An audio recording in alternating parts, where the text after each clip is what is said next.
Hey guys, welcome back to my channel. My name is Lauren. If you're new here, today I'm really excited because if you are here, you are wanting to learn more about the Clubhouse app, or maybe you're just on Android and you are anticipating getting on the Clubhouse app.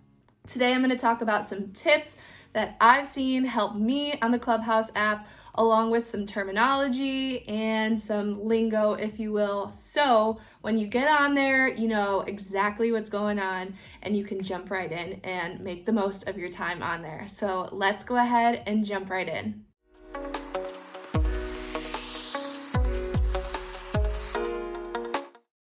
Okay, so I want to start the video off with some terminology or some lingo here, some Clubhouse lingo. So I want to start the video off with first a little explanation about Clubhouse. What is it? What is all the hype about? Okay, Clubhouse is an app right now as of February 2021. It is still an app that is just available to Apple users. So if you are on the iOS system, you can go ahead and join the Clubhouse app. Now, gets a little trickier. As of now, again, I'm sure things will evolve. You have to be invited to the app. So it's by invite only. But what you can do right now to go ahead and just be proactive is download the app, create your account, and then you can either find a friend who's already on Clubhouse with some invites that can invite you, and you'll be able to go ahead and utilize the app. Or you can just create your account and then you can wait for someone to invite you. Now, I joined about 2.5 months ago now, and I was able to create my account and get an invite right away. But it doesn't hurt if you need an invite to maybe join some different groups on Facebook, or ask your friends if they have some extra invites that they can give out to you, so you can go ahead and download the app and get on there right away.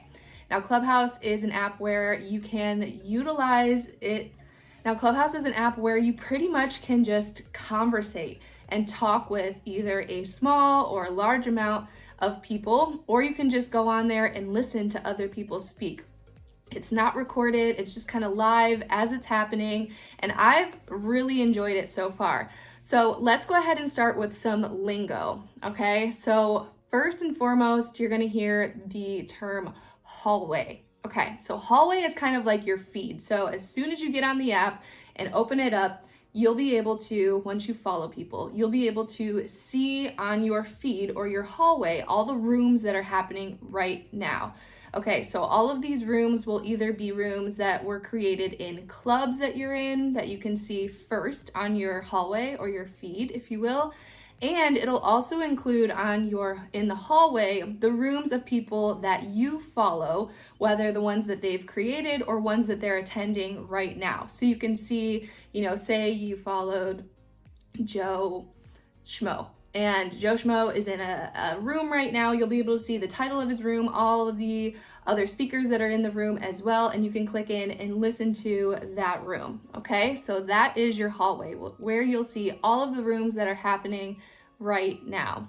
The next term I want to talk about is moderator. So when you hop into a room, you'll be able to see pretty much 3 different sections of a room. So the top section will be where you see all of the speakers, and this is what some people call the stage. And then under that, you'll be able to see, and it'll say people who speakers follow. So followed by the speakers, so that'll be a section. People who are followed by the people who are speaking in that room. And then at the bottom, you'll see all of the other attendees. So if you just join into a room and you are not hosting it, you will probably more than likely be in the bottom group, the 3rd group down, the attendees, okay? Now, up on the stage or the top section of the room, you'll be able to see all of the speakers, but you'll also see some speakers that have a little green asterisk or green star next to their name. Some people are calling this little symbol a green bean. So if you hear that kind of lingo, you know what it is as well. Those are the moderators. So the moderators are hosting the room, are controlling the room. They can invite people up to speak. If you raise your hand, that means that you want to speak, and they'll be able to either accept, you up to the stage, or decline. Most of them will accept.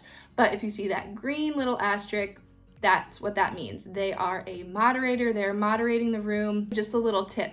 If you do get invited up to speak or up onto stage of a room, make sure that you go ahead and mute your mic right away, okay? And that will be on the bottom of the screen. You'll see your little microphone on the bottom. Don't click on your picture or your name, click on the bottom microphone and it'll mute your mic. You want to do that as soon as you get up on the stage because you don't want to accidentally interrupt anyone who's speaking or have someone hear something that you're saying that you don't want everyone in the room to hear. So, little tip there, mute your mic as soon as you get on stage in any room.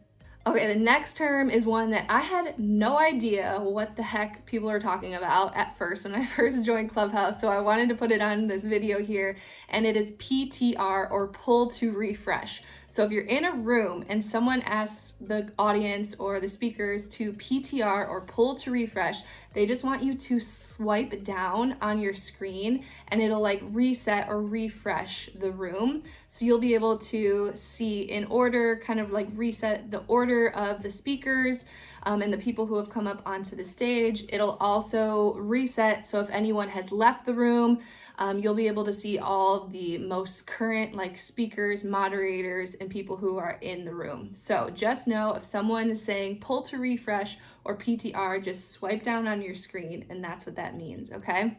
And then some tips that I want to give you guys to utilize the most out of your time on Clubhouse are these 3 tips. So first, you want to feel out a room. This is kind of straightforward, but when you get into a room, you are either going to enter a room that's kind of like a one mic style room or a conversational or like popcorn style conversation or room. So if it is a one mic room, it means that one person is speaking at a time, everyone's taking turns to speak, and then throughout those turns, the moderators are welcoming new guests or resetting the room, kind of letting new people who have come into the room know about the room, what they're talking about, what they're discussing at the moment.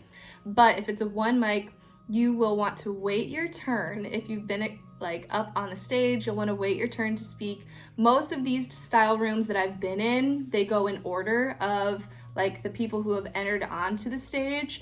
And so you'll be able to see kind of like a list of, so you'll be able to see kind of the order that the room is in. So say 2 people entered the stage right before you, those 2 people will speak in their turn and then it'll be your turn.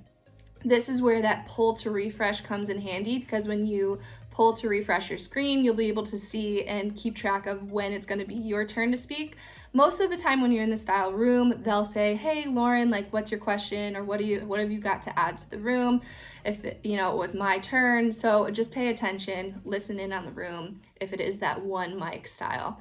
Now, if it's like a popcorn style room or conversational style, then it'll just be like you'd be in person in a group of people speaking, having a conversation. Just feel out the room. And then if it is that type of style, just make sure that there's a break in the conversation so you're not interrupting anyone who was speaking before you. Another thing that I want to mention as well, if a speaker or moderator asked for a mic clap, if you are on the stage, you'll be able to do this, what they call a mic clap.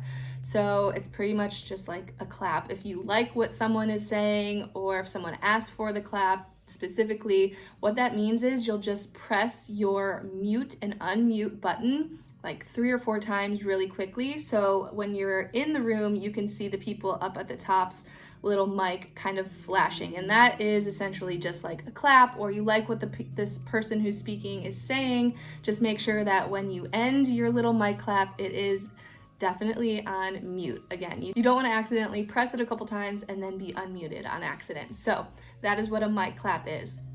The next tip is if you are in a room and someone asks you to DM them. So you can't actually direct message anyone on Clubhouse as far as now. I mean, it's February 2021, but what that means is you can go to their profile on Clubhouse, and at the bottom of their bio, you'll be able to see their Instagram and or Twitter account. So go to one of those social media accounts and DM them there, okay? Now, the next tip I want to give you is to, in your bio, in the very first line, put some keywords. So if you are a fitness coach for moms, or if you are an affiliate marketing coach, or if you are a business, whatever you are, or whatever you want to exemplify on your Clubhouse, then put that in the very first line of your bio so people can find you easier. I notice when I put like a few different keywords in a sentence, in the very first sentence of my bio, I was able to grow more organically because people are searching for those keywords on Clubhouse and they're finding your profile when they search those keywords. So there's another little tip as well. I will also below link at my account so you can follow me on Clubhouse. It's at Lauren Gamble, so you can kind of see how I've got my bio set up and use that as an example. All right. Now, the final 2 tips that I want to give you are just tips that are going to help you out on Clubhouse. One is to host rooms. So get with people you already know, network and connect with people who you might not know yet, and go ahead and just host rooms. Do it, at first you'll want to host some smaller groups, and the longer you stay in your room, the longer it has the potential to grow, for more people to join in. I've noticed when I host a room, if I'm on there for at least an hour, at that point is when I notice the room really start to grow. And when you do host a room, you always want to ping people in and invite them into your room. The last tip that I want to give you guys is to be on there in some smaller groups. So the big groups are fine, where there's big like celebrities or people that you really know in your industry that you want to listen to. They're great to listen in on, but make sure that you're being active in those smaller groups so you can actually like conversate and get some practice in, or get some networking in, meet people. The smaller groups that are more like one-on-one, where you can really like conversate and connect with people, have been really amazing and really great for me. So there are my Clubhouse tips and tricks and lingo, if you will. Again, my Clubhouse handle is at Lauren Gamble. If you want to follow me on there, I talk about all kinds of different things, but affiliate marketing, business, entrepreneurship, email marketing, all kinds of fun things, motherhood. I love Clubhouse for that because there's really endless possibilities. You can join any room that's about anything that you have interest in, and it's really fun. So follow me on there. Go ahead and smash the like button if you liked this video. Go ahead and get on Clubhouse, use these tips and tricks, and have some fun. I will see you in the next video. Bye, guys.